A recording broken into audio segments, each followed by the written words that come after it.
Tengoklah penjara-penjara tu kan. Okay, what happened is adik I.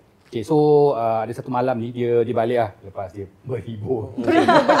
Benci lah perkataan berhibur ni. Dia balik. I dekat rumah. I dah dekat tidur lah pukul 12 tu.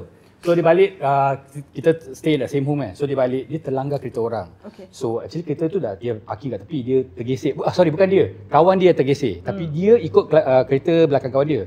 So dia tergesek tu, kawan tu dia panik. So dia cuba macam nak gerak, nak lari lah. And so coincident, tempat tu memang geng-geng orang India. Right.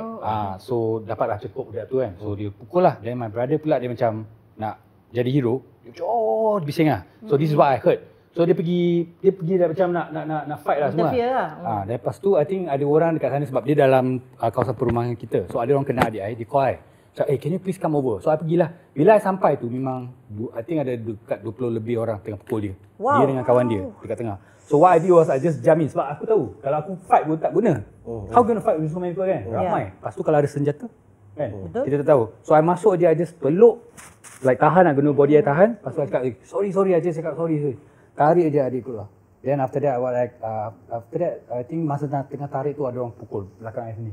Peng, dia guna yang kunci lock motor tu yang U tu. Oh my god, pengsan.